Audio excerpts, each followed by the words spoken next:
Today I'm going to talk about Fair Isle knitting in the round. This is a technique used often for mittens, socks, sleeves and bodies of sweaters, anything knit circularly. You'll notice it's on circular needles, but you'll also find this technique is helpful when you're working with double-pointed needles. The chart I'm using as my example is a 4-stitch repeat, which means to work in the round I need a number of stitches on my needle that will be divisible by 4. In my case, I've got 52 stitches. I'm using Peyton Shetland Chunky, which is a really great yarn for a beginner Fair Isler. It's forgiving and it's quick to knit, so you have really fast results. So what I've done is the ribbing, and I've actually done row 1 of this chart, which is all white. So I've done a row where every stitch was white. So I've got my stitch marker to indicate where my round begins. So at stitch 1, I'm going to use turquoise, and then after that stitch will be 3 white, and those 4 stitches will be repeated all around the knitting. Instead of carrying the turquoise up the side, on the wrong side across that white ribbing, I've cut it, and I'm going to weave those ends in later. It's a good thing, like when you have a fairly dark color going behind a light color, try to avoid stranding over it vertically like that, so you can kind of hide it easier in the ends down here. Okay, so I'm going to reintroduce it, and when you bring in a new color in Fair Isle, best to just tie a loose knot around the yarn that's already in play and leave 6 to 8 inches for an end to be woven in later. Okay, so let's follow the chart.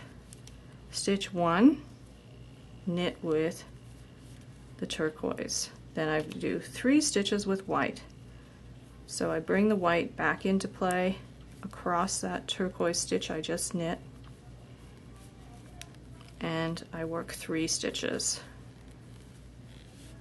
Then I've got to bring the turquoise back, making sure I don't grab that end.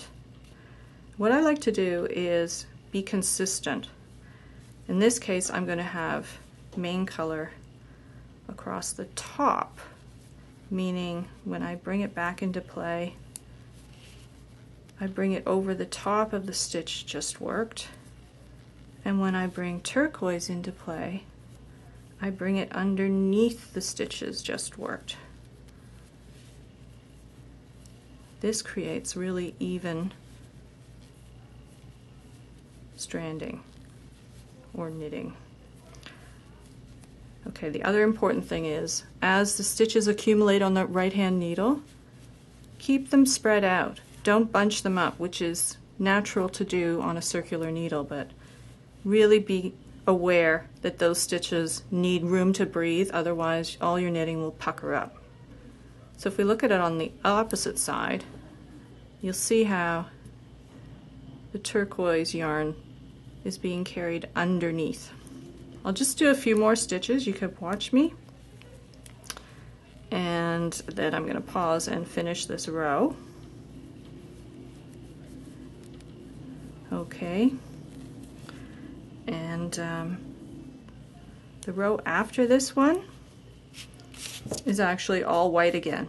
So I'm going to pause now, finish this row I'm on, do row 3 of the chart, which is all white, and then we'll come back and I'll show you row 4. I'm ready to start row 4 of the chart, which shows me 2 white, 1 turquoise, 1 white, which when repeated will be 3 white, 1 turquoise. But let's get knitting and you'll follow along with my repeat. First 2 stitches will be white. So I'm going to knit white, white. Then I need turquoise. And the last time I used turquoise was way back here on row 2. So it's down there. So I need to bring it behind and under all those white stitches I just worked. And here I've got to be really careful not to pull tightly. I want to spread the white stitches smoothly, knit that turquoise stitch, Then I need to knit a white, and I go back to the beginning of this repeat. I do 2 more whites. So 1 plus 2 gives me the 3.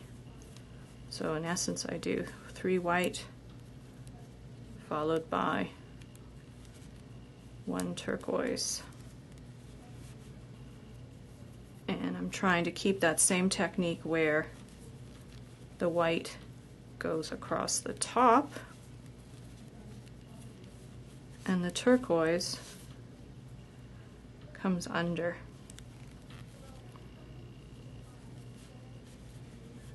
Okay, let me just do that a little bit more so you can see what's going on.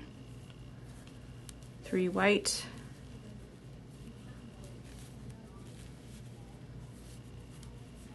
and I'm spreading it on my right needle, or the right side of the circular needle, and then underneath a turquoise. So I'm going to keep repeating that around the whole row, or around the whole round, and you can see on my wrong side how that turquoise yarn is being stranded under the white. Okay. Basically, what makes this a great technique for a beginner to Fair Isle is that every row will be knit. You don't have to purl while you're working with 2 colors. So once you've mastered the comfort level holding 2 yarns and doing a knit stitch, there's no stopping you. This chart is actually based on this hat worked in Shetland Chunky. So you can see starts off mostly white and then gradually goes into a stronger presence of the turquoise, all within a 4-stitch repeat. It's a really fun project to try if you're new to Fair Isle. Thanks, and I'll see you again.